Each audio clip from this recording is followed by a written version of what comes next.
Good afternoon, fellow Rotarians, and welcome to the Tuesday luncheon of the Rotary Club of Gainesville here at the Cade Museum. I'd like to remind everyone to please silence your cell phones, and if you're joining us on Zoom, please register your participation by sending an email to info@rotarygainesville.org.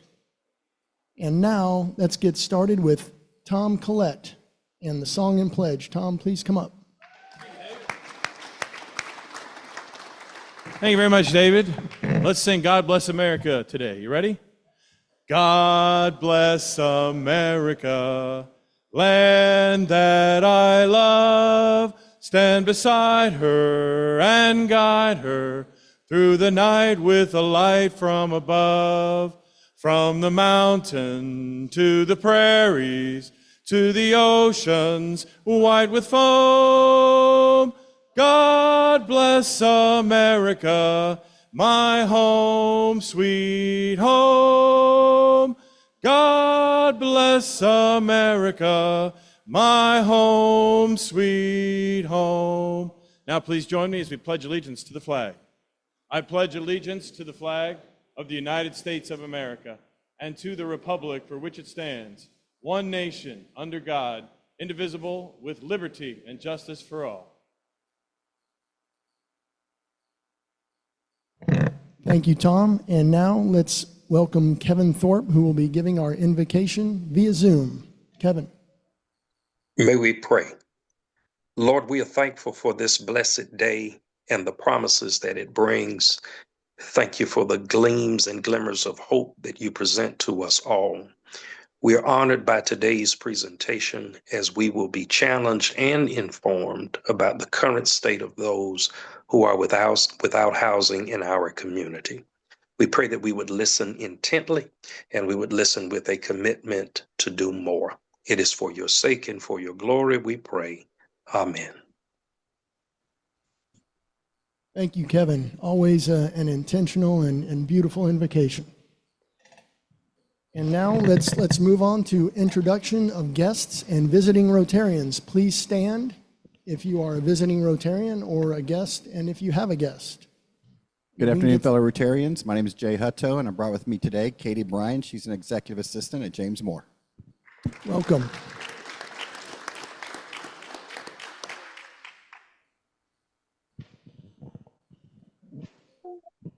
Good morning, everybody. Amber Miller. Today I have Jacob Torner. He is the Vice President of Programs for TaskForce for Ending Homelessness. He's also our speaker for today. Welcome. Okay, thank you, Don. And now let's move into announcements, and I think we will begin today with Helen Gilstrom, just so that we can make sure everyone understands the decorations behind me. Helen.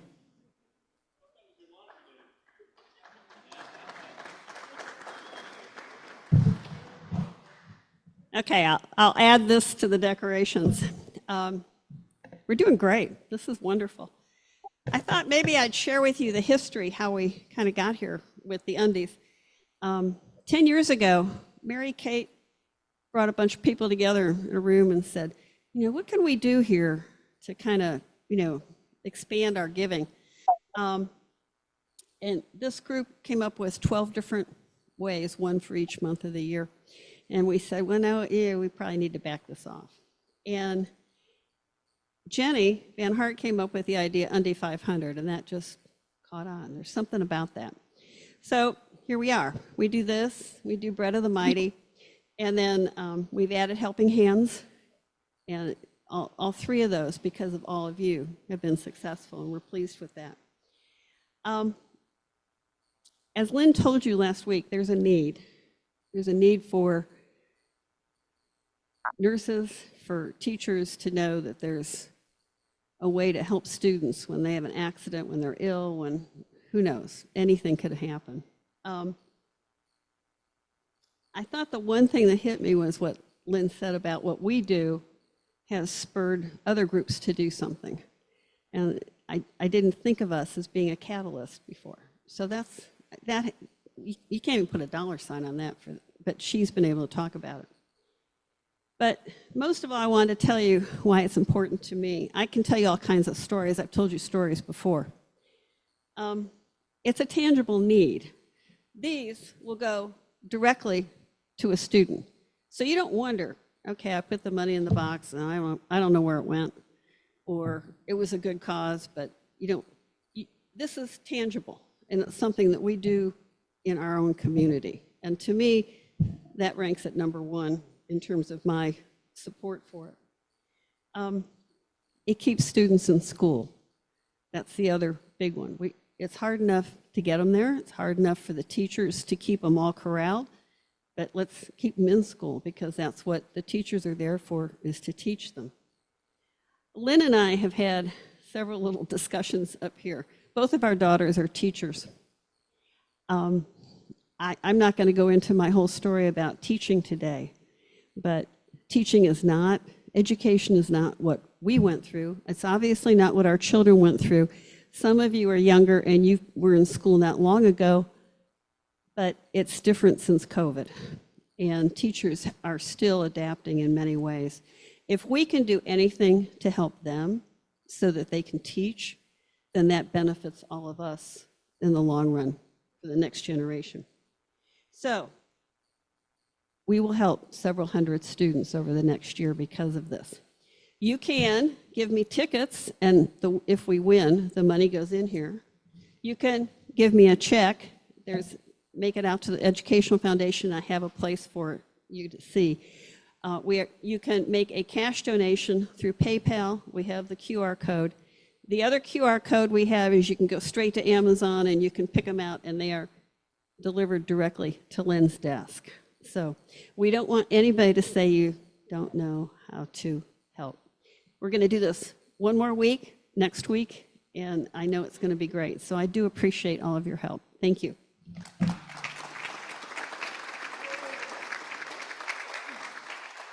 Thank you, Helen. And now I'm going to invite Jacob Atem to come up and tell us about a South Sudan healthcare organization event coming up. And let's give him just a second, because it might be a two-part announcement. I'm going to prove him wrong to make it just one part. So, first of all, good afternoon, Rotarians. My gala, we do this every year, is on August 29th. And somebody will ask, like, what's the connection? Well, here's a quiz I will give you.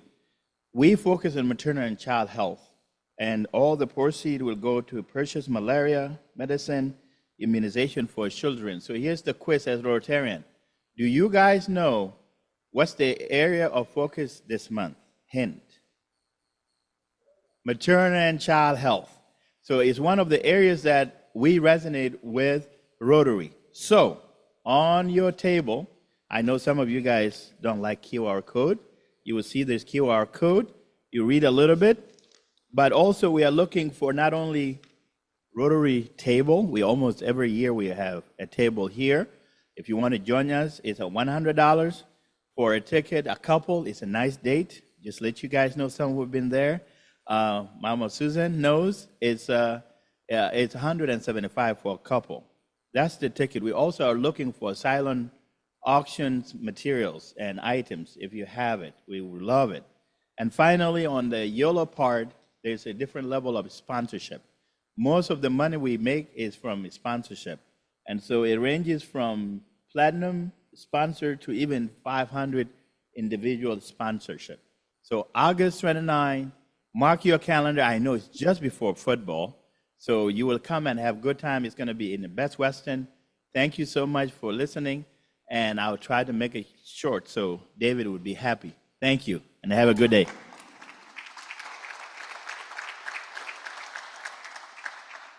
Okay, thanks, Jacob. Last announcement, and I'm just going to remind everyone about the Rotary Leadership Institute event coming up on August 1st. It's right here in Gainesville. As Jay and I mentioned last week, we want to try to have a good turnout as the kind of the host club. We're not the only Gainesville club, but we're proud that we're having it right here at the Santa Fe College Blunt Center. It's at, let's see, it starts at 8 o'clock, goes to 3:30. That's August 1st, a Saturday. And July 26th is slated as the last day to register. So if you're thinking about doing it, take a look at that, and I hope we have a good turnout there. And say again?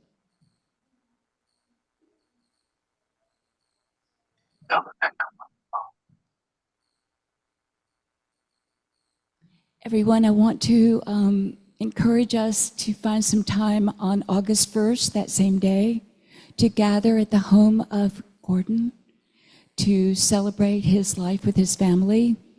And we can send you those exact directions. Eric, I'm looking at you. We think it's about 10:30 in the morning, and it would be beautiful to gather to celebrate our good friend.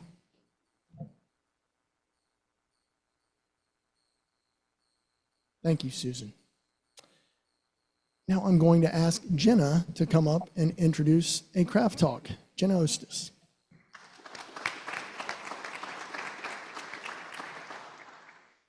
Good afternoon, fellow Rotarians.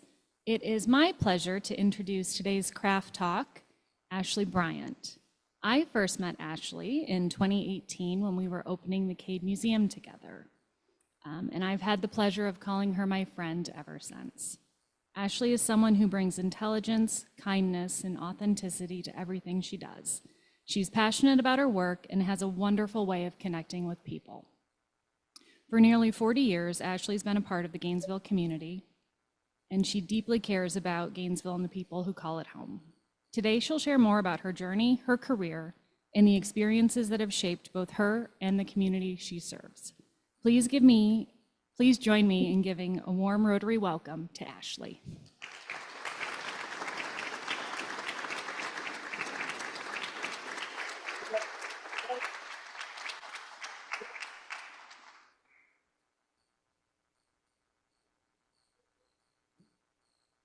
Let's all say it together. Aw, that was so sweet. Oh, okay. So, gotta go back. Here we go. Craft talk. Ba-ba-ba. So, do you all remember 1987? I do.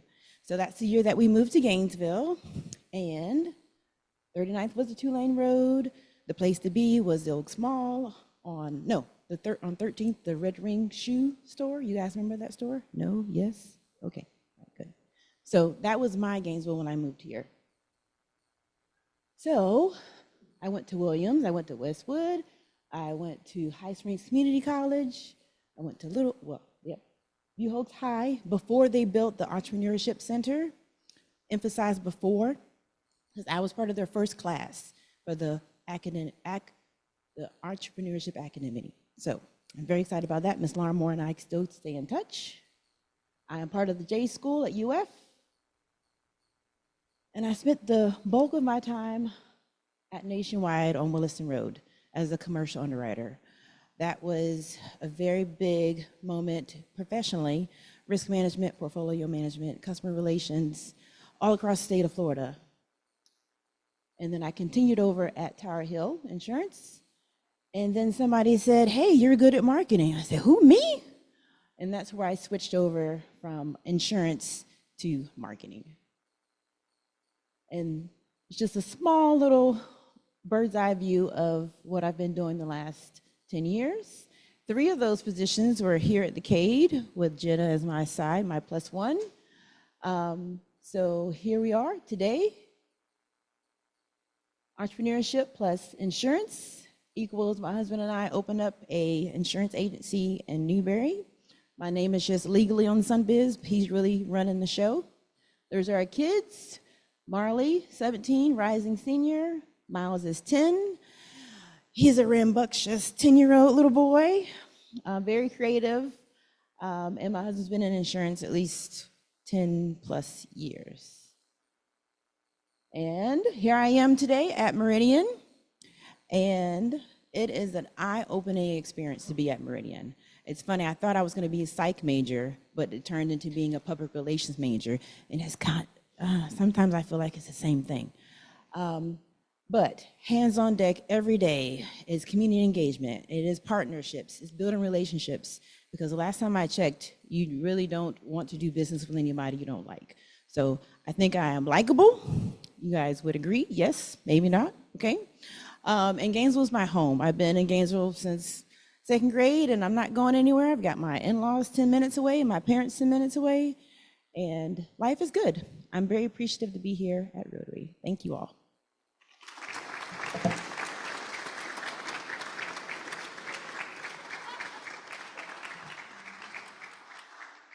Ashley, we are so excited to have you in our club. Thank you for being here. And you now are an official member of the club, and so we're going to give you the plaque for being a member.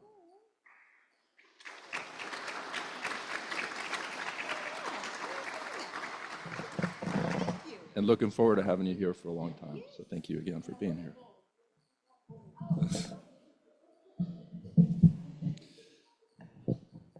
Good afternoon, everyone. How's everybody doing today? Got a full room. This is awesome. Summer and a full room. That's great stuff. Great to see Jean here. Glad to see her and a few others that don't come regularly, so glad you're all here. A little bit of business. You should have received your quarterly dues. So last week I talked about that they were delayed, so if you haven't received them, please let us know. But you should have received those by email.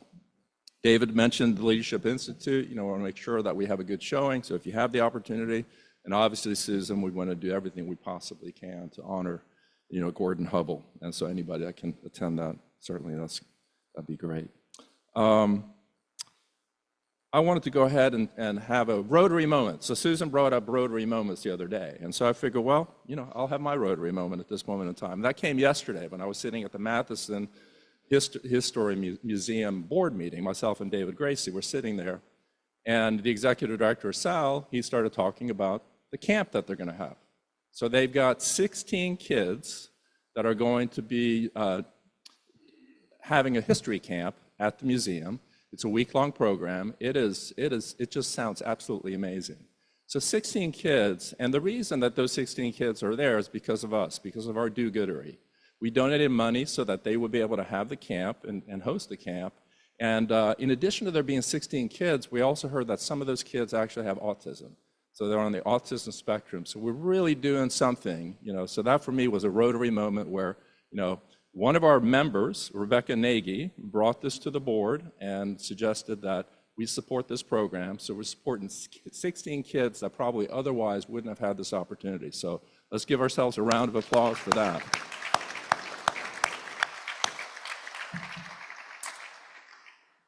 Now, if anybody else has a Rotary moment, you know, please think about it and bring it to David, and you can come up and share a Rotary moment. This is a fun announcement. So there's a group out there that's called Shoddy Beetles, and you got to take the O and insert an I, but I'm not going to pronounce that here today at our meeting. But Eric Atria is one of the members, and I've been going to see them for 15 plus years now. They are amazing. If you like the Beatles, they are amazing. It's like going and seeing the Beatles live in the cavern. So I would encourage us to have a fellowship, which is on August the 8th, Saturday evening at Woolies. So if you like the Beatles, and if you like Eric, okay, they can, you know, you don't have to do both. You know, if you like the Beatles, it's fine. So anyways, we hope that you all will show up at that thing. I'm certainly going to be there. And so that's at Woolies on August the 8th. And there's tickets. You can buy tickets ahead of time. Usually there's a line out the door. And what I'll tell you about those shows is you'll have kids that are just starting at the university all the way through guys that are, you know, this age or even older. So, you know, it's an amazing, amazing thing. Everybody's singing to all the songs. So it will be a great social if you guys will come. This is a little bit of business that I have now. The Rotary Clubs of Gainesville Foundation, we do board appointments as a club every year. So I'm going to have Brendan go ahead and bring up the slate of people that we'd like to appoint as a club. And so here are the proposed Rotary Clubs of Gainesville Board of Directors: Hawes Adams, Rusty Doherty, David Gracie, Dwight McKee, Amber Miller, Rebecca Nagy, and Kirk Smith. So you see the slate of appointments, and so I'd like to see, do I have a motion to approve appointment of the proposed club members to the Rotary Clubs of Gainesville Foundation? I got it. Do I have a second? Okay, we have a second. Is there any discussion related to this motion? Oh, and if you are on Zoom, you can signify by, if you approve of it, you raise your hand, and then when I say nays, you'll have to raise your hand if you want to do the nays. But all those in favor signify by saying aye. Zoomers, raise your hands if you're in favor. We'll give you a second. I don't know if anybody can count those up, but all right. You tell me when you're ready, Brendan. Got it? All right. All those opposed, same sign. That was nice silence. I like that. So with that, the motion passes. Thank you all.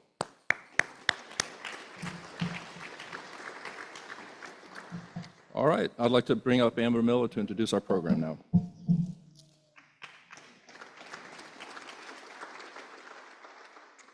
If you all haven't figured it out yet, I am your programs chair this year. So if you have any topics or speakers that you would like to see present to our club, please let me know.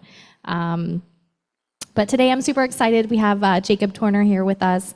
He is the Vice President of Programs for TaskForce for Ending Homelessness. They are a nonprofit organization that originated in Broward County. They are now expanded. They're up here in our community, and they are our lead agency for our local homeless continuum of care, which covers 7 counties now. So we've got Putnam, Alachua, Bradford, Dixie, Gilchrist, Levy, and Union. So if anyone knows anything about the state of homelessness in our area, it is Jacob. And so I would like to welcome him up to give his presentation for us today.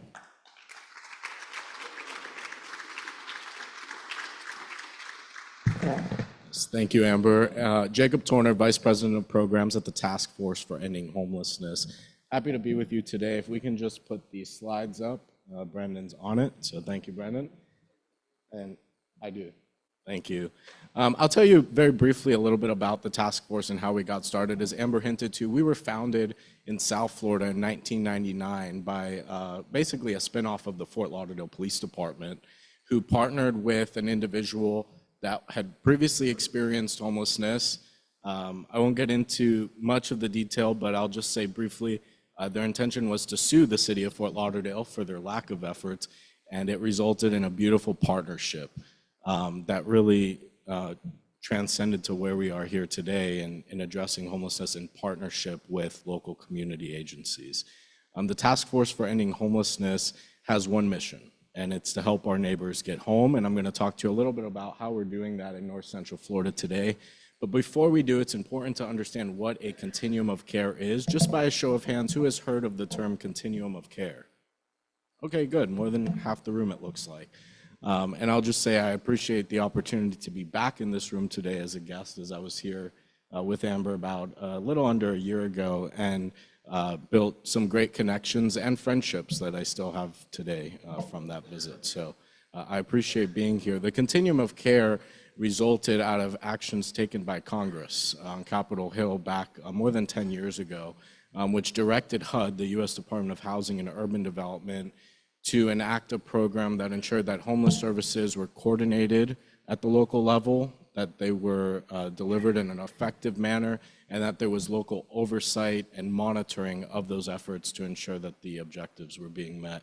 And so a continuum of care is actually really a collective. It's not any one individual organization, but each community within the jurisdictions defined by HUD is required to have a local continuum of care board, and that board is required to essentially elect an agency to lead the efforts for that community. In addition, our state, Florida, is unique when we compare to other states across the country because the state legislature has also directed resources to COCs, as we abbreviate it, in Florida. And so HUD recognizes the continuum of care, but DCF also recognizes the continuum of care, and resources are provided through those channels. Also important to note that everything we do is done through data. So all of the information that we collect is through a federal reporting database that we assign access to various organizations. So all the nonprofit organizations in this community addressing homelessness and related services enter data through this federal reporting tool. Meridian Healthcare actually participates in it as a goodwill partner. And that data is used to inform and drive decisions that are made not just here at the local level by the local board, but also at the state level for appropriation of resources, and importantly at the federal level. A few things to know, and I could talk probably for weeks on end without going to sleep about what a COC is and how homelessness is in our community, but just to put it simply, important for anyone to know that they can attend a COC meeting if you want to be involved in the governance or the policy making or just the discussions that occur around homelessness in our community. They are also open for public comments, so just because you're not a member of the COC board doesn't mean that your input is not welcomed and valued. Governance documents, all of our funding opportunities and the procurement processes that we put out are all published publicly on a Continuum of Care website. And then importantly, all of our performance measures and the outcomes that are being achieved are not just monitored, but we publish them as well for transparency. Now this is kind of small and it's not intended for us to go through the whole thing, but this framework really helps from a visual perspective, understand how the process works for someone who's homeless in our community today. As you see in the red column, those are generally the emergency interventions that we fund through the Continuum of Care programs. That includes things like emergency shelters.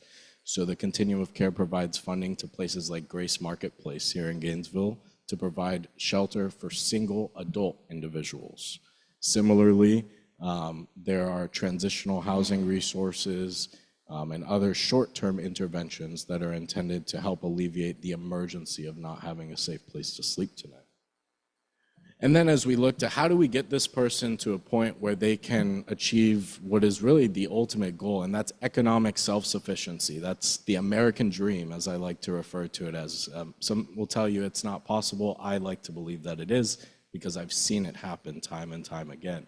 And that happens through really structured services, making sure that, for example, parents with children have their needs met so that children have childcare, parents are assisted with getting back into the workforce, housing assistance, like identifying a landlord who will rent to you with 3 evictions already on your record, assisting you through that process of navigating the application of moving into a rental unit, which is usually the first step for most people who are coming out of homelessness rather than purchasing a home.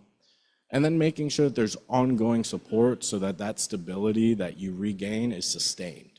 Because there's nothing worse than someone getting off the streets, a large amount of resources being invested in them, and then 3 or 6 months later, they're back out there on the streets. And so going back to some of the performance measures, we have 7 general areas of key performance measures for our community. One of those sub-measures actually looks at, do people in our community who exit homelessness return? And we measure that at 3 months, at 6 months, at 12 months. So that's a really important factor to the work that we do. Some of the things that the Continuum of Care provides on the lead agency side include things like the development of local policies and procedures to ensure that homeless services and homeless prevention services are delivered in a consistent manner, so that someone doesn't necessarily walk up to one organization and get treated one way, and then walk up to another organization and get treated a little bit differently, right? Everyone should be able to access services in an equal manner, and services are provided in a consistent approach, ensuring that, well, we're all working towards one common goal. We also, on the lead agency side, focus a lot on compliance monitoring. So we do have a monitoring team at the task force that will go out and conduct evaluations of performance, not necessarily in the regard of wanting to get a gotcha out of anyone, but more to help ensure that we're continuously improving the quality of the services that are being provided and that the outcomes that we're pursuing are achieved. And then importantly is planning and coordination. So there's a strategic plan for this community. I'm sure many in this room have never heard of what it is or have read it. So I encourage you to take a look on our website and see what the strategic plan is. It's set forth every year by the Continuum of Care Board, who conducts a strategic planning meeting and goes through and sets goals and objectives for the year. And then the services that we fund range from things like emergency shelter and crisis intervention services, which are somewhat new.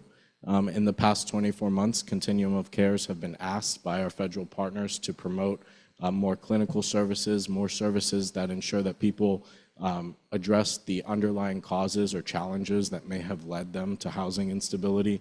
And so we began making sure we're not just making an ask of people to address those, but providing funding to do it as well. And then importantly, things like reunifying with family is one of the interventions we see most successful. Over 50 people in this county last year who were living on the streets were assisted with moving into a safe, stable home with a long-lost cousin, uncle. Sometimes it's not a long-lost person, it's just someone they need to reconnect with or have a relationship-building exercise with.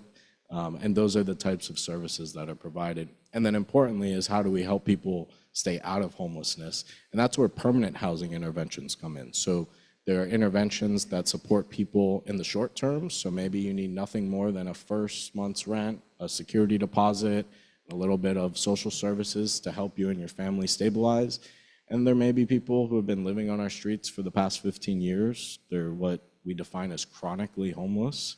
And they require a higher level of intensity, a longer term amount of support. And so those are the various interventions that you'll find through the continuum of care.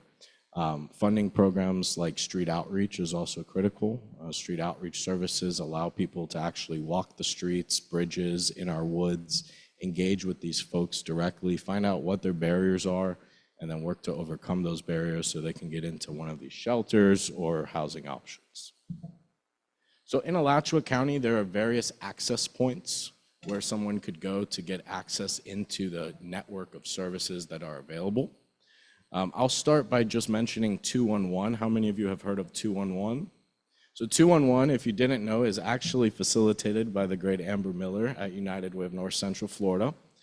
And our partnership with United Way allows for any individual, any time of day, to dial 211 and to be given information about how to get access or to directly access services that will intervene in their episode of homelessness. So 211 is a great resource. I always suggest that for anyone who has the means, obviously, of using a phone and calling to get information.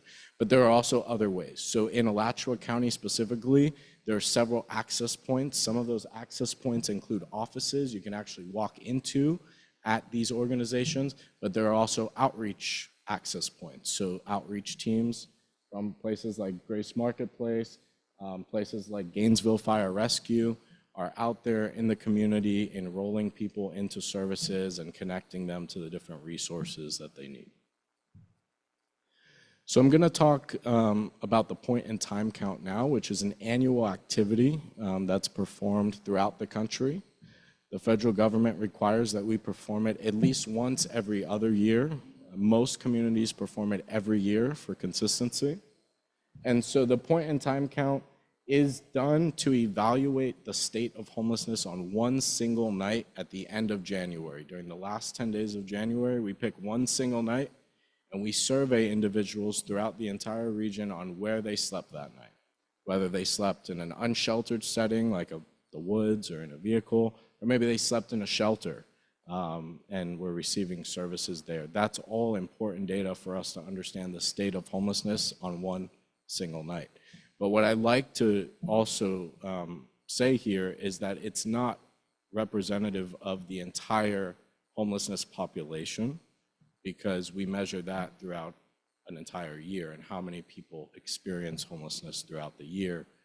So it's very different from looking at, how many people were homeless in Alachua County last year. The PIC count's not going to tell you that, but the data we collect through the Federal Management Information System will. Point in time count really helps us provide information about the location of where people are. So it's all done on a very high-tech GIS-based mapping tool We have heat maps, we have pins, and we can see just about every single coordinate for where someone is sleeping in our communities. And it helps us guide the strategies that are used to understand and meet the needs of the people who are out there. This map provides you just a glimpse of the region that's covered under North Central Florida. So it's the 7 counties that Amber mentioned.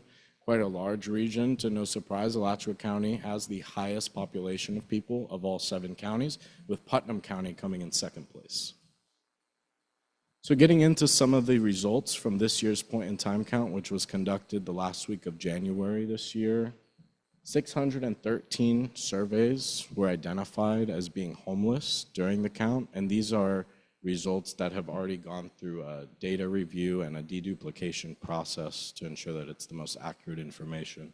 414 of those people were sleeping in an emergency shelter or a sheltered setting on the night of the count. So that includes places like homeless shelters, domestic violence shelters, or transitional housing where people have an expected discharge. And important to know too is that all of our surveys are collected using real-time technology. So there's a command center, it's hosted at United Way, where you can watch the count live. Volunteers and surveyors are coming in and out, checking in, checking out, and importantly, we're monitoring the progress of the survey activity to understand if certain areas aren't receiving enough coverage, or if there are additional strategies we need to use in real time to make sure we get the most accurate survey. Getting into the subpopulations, well, we know that people experiencing homelessness often suffer from a severe and persistent mental illness. Severe and persistent mental illness is not simply just someone who struggles with anxiety in the mornings getting out of bed, but it's a ongoing and persistent issue with someone's mental health. We also know that there's a large portion of people with a substance use disorder. There's also a large population of those who are fleeing domestic violence. And so that's one of the reasons why HUD kind of incorporates domestic violence services within the continuum of care, because we have so much overlap. And then we also note that in age, it's unfortunately not shocking to me, but maybe to you, that over 22% of our homeless population are children. We also know that we have a large portion that is aging in homelessness. And this is all important information, again, because it helps guide the types of services provided. Are there programs provided specifically for seniors? Are we investing in the future of our families? Those are the types of decisions that the board makes based on this information. And looking at a 5-year comparison, you'll notice that from last year to this year, there is a reduction in homelessness, a significant reduction specifically in the unsheltered homelessness, and that's because this past year, leading up to this count, we don't know for certain, but we can attribute our board's investment at record levels in street outreach services and the partnerships that have increased with our law enforcement and fire rescue partners to addressing the unsheltered population and being able to help people get off the streets. And then last, just something else for everyone to keep in mind, because it really is a tragedy that right now in our community, children and parents experience homelessness. School ended now, I think it's been about 2 months. And when school ended, those children had no other place to go all throughout the day. Throughout the summer, those children have really no place to go. And so it's important for us to keep an eye on what's happening with students and families. We do have an intensive work group going on, trying to identify how students and their parents could be sheltered.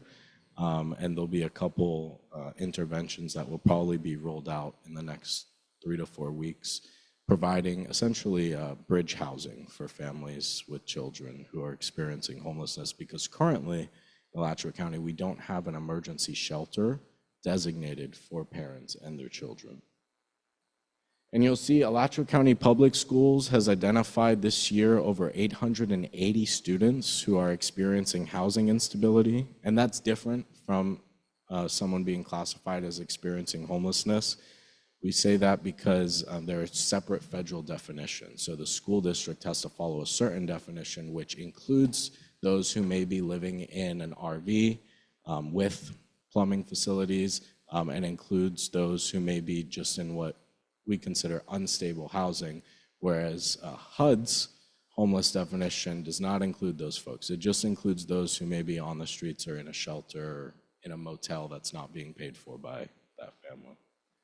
And then on average, we see 3 household members per families, but we also see very large households. We see families with 11, 12, 13 members in their households. And so that also guides our direction and the interventions that we have, because for each person in that household, there's a cost to help them regain stability, and that cost goes up by member of the household. So hopefully this gave you just a glimpse of what homelessness looks like here in North Central Florida, the structure of the continuum of care, how members of the public can be involved. That board holds elections every July. So anyone who wants to actually have a direct reign in the decision-making and the policies that address homelessness in our community, you're encouraged to do so. Each of the county board of county commissioners has an appointee of the 7 counties, as well as the largest city, which is Gainesville, in these 7 counties.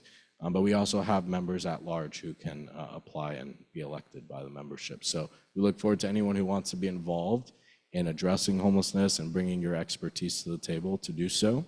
And with that, I'm happy to take any questions.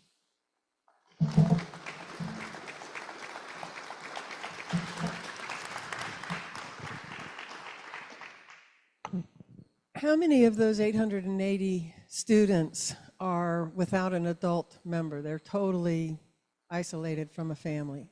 Sure. So what you're referring to is unaccompanied minors, and we estimate, based on the last data that I saw, there's about 30.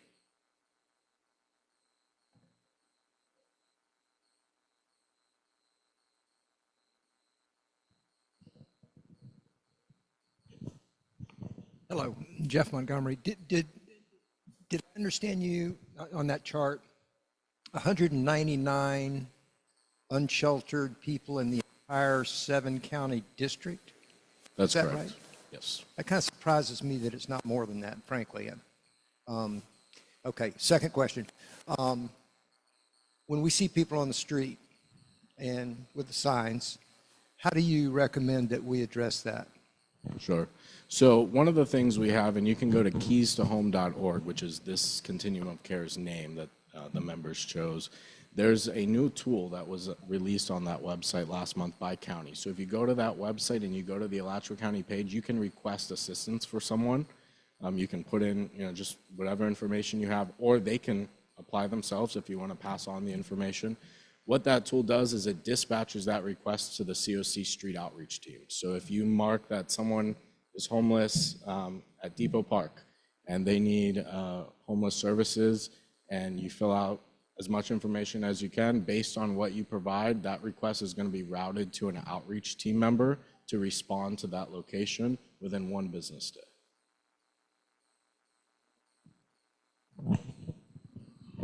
Thank you for your presentation. I'm Robert Mounts, and we see a lot of TV advertising. Must be very expensive for Covenant House, and I wonder if there's any such operation in Florida, or if they cooperate with your organization. Sure. Covenant House is a national organization that addresses youth homelessness. They do operate in South Florida and Central Florida. They don't currently operate in North Florida, but we hope one day they'll choose to do so. Jacob, I think you mentioned that there was no emergency shelters for families in Alachua or in our North Central Florida area. Is that unusual for Florida in general? Or are there other communities that do have that? And what is keeping us from having that? Sure. It's not unusual for communities to not have shelter options. There are several COCs in Florida that have no shelter at all for adults or children. What we're seeing as a result of the closure of St. Francis House is that that gap really got a little bit large. And so to address that, the Continuum of Care put out a funding opportunity for any organizations that wanted to operate an emergency shelter or acquire one and renovate an emergency shelter to do so. We received 2 applications, and the board's voting on those on the August 6th meeting, so in about 2 weeks. That's the process for addressing that gap. Michael Pellet here. Has the cities and the counties, for that matter, incorporation of ADUs into the codes added to the affordability stock to help people that are trying to transition back into permanent housing actually afford it? I think that it's one piece of the puzzle. Obviously, city red tape or local government red tape plays a role in permitting ADUs the way that the city of Gainesville has under their code is certainly one that's beneficial. It also takes the property owners and those willing to rent those ADUs out as another piece of that puzzle. So the zoning and the local restrictions is one piece of a pretty large pie. Thank you all so much.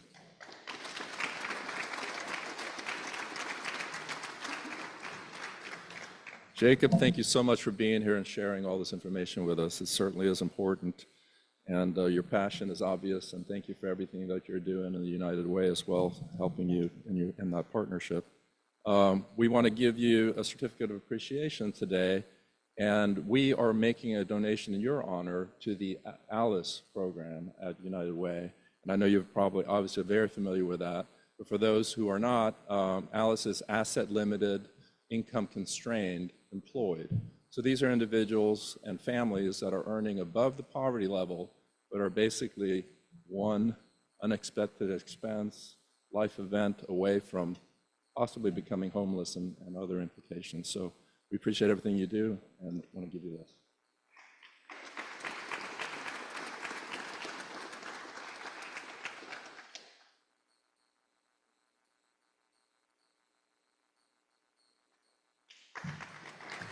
Thanks again, Jacob. And just another note on what Helen mentioned earlier. I think, that is such an important and incredible thing that we're doing back here behind us, So I would encourage everybody that can. That's another one of those opportunities to make a difference in our community, and we certainly want to do that. Next week's program is going to be Captain Maynard with the Alachua County Sheriff's Office. The topic is fraud and scams. And let's see, make sure I'm not missing anything here. We're going to go ahead and give the number for today's raffle. That is 335. So if you have that number, you are a winner. The quote of the day: "There's no place like home." Dorothy, Wizard of Oz. So we're going to recite the four-way test. Is it the truth? Is fair to all concerned? The friendships. Will it be beneficial to all concerned? We're adjourned. Thank you all.